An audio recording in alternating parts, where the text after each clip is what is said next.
Hey everyone, my name is Yukabeth, and this is God is Everything podcast.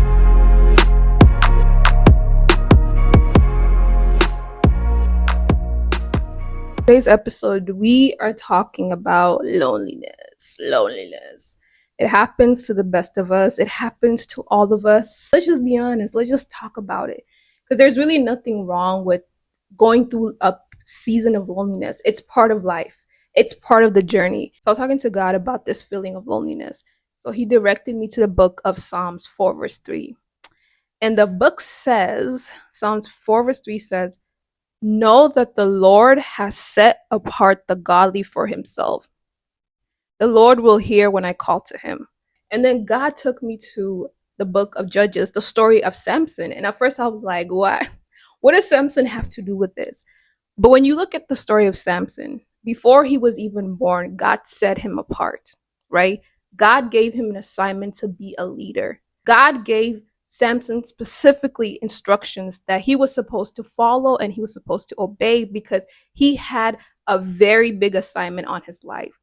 A lot of times when you walk on this path that God has called you, it will be lonely. You can't do what everybody else does. It's not even people don't want to support you. It's not that people don't want to be there for you. Sometimes they don't have the capacity to be there. Samson he was lonely. He led Israel for 20 years. And so when you look at his decisions, his questionable choices, yes, pride was a part of it. Yes, lust was a part of it, but loneliness was also a part of it. I was watching a video from Dr. Miles, super, super brilliant. And in one of the videos, he said that when God has called you to lead, when God has called you to walk on a certain path, in order for you to fulfill that, you have to be like the conductor. You have to be like the director of an orchestra. The only way to conduct the orchestra, you have to turn your back against the crowd.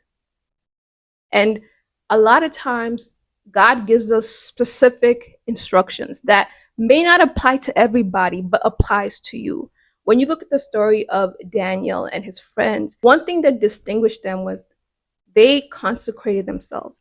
If Daniel and his friends did not consecrate themselves in the first few chapters, we wouldn't have the rest of the book. When God calls you, he expects you to consecrate yourself. You can't do what everybody else does.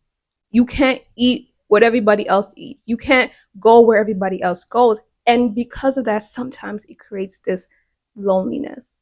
So when you look at the story of Samson, especially with his experience with Delilah, the first time Delilah lied to him, okay, I could see why he would fall for it. But then the second time and the third time, it makes you question Samson's intelligence. Like, how could you fall for Delilah's tricks over and over?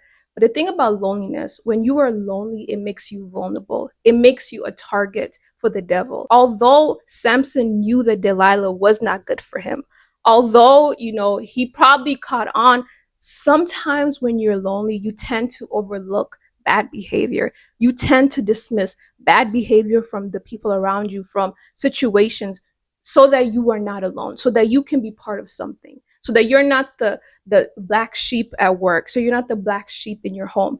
And sometimes we allow people to mistreat us. We allow people to lie to us. We allow people to gaslight us because we don't want to be alone. But in Psalms 145, verse 17, the Bible says, the Lord is righteous in all his ways and loving toward all he has made. The Lord is near to all who call on him, to all who call on him in truth.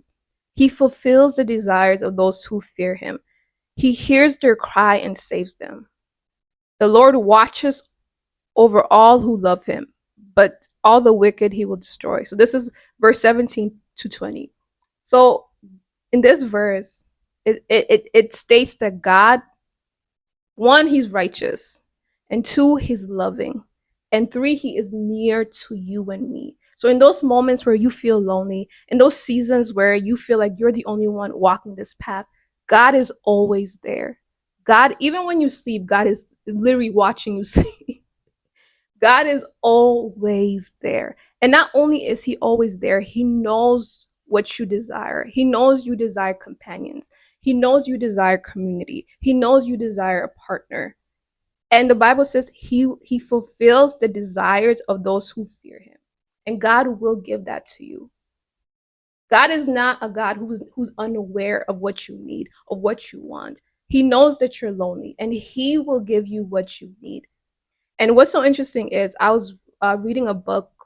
Um, it was, what's it called? Oh, it was called Rich Dad Poor Dad. And in the last chapter, or like the last second last chapter, the author says something. He says, "You give what you want. You have to give what you want." And that Loki was like, that Loki was calling me out because, and a lot of us, because we want community. We don't want to be lonely. You know, we want to be part of something, but we're not willing to give community. We're not if, for example, if you want people to visit you, if you want people to be your friend, then you have to be a friend to others.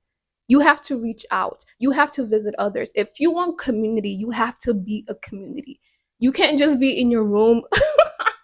You just can't be in your room locked up expecting all of a sudden for your community to show up. It doesn't work that way, you know. And I think for me, that's one thing I need to like work on: investing, being out there. If you're not willing to put yourself out there, you're not willing to meet new people, you're not willing to build something, then God will do his part, but you have to do your part too. Don't be like Samson. Do not make stupid decisions because you are lonely. Do not let people in that do not need to be let into your life because you're lonely.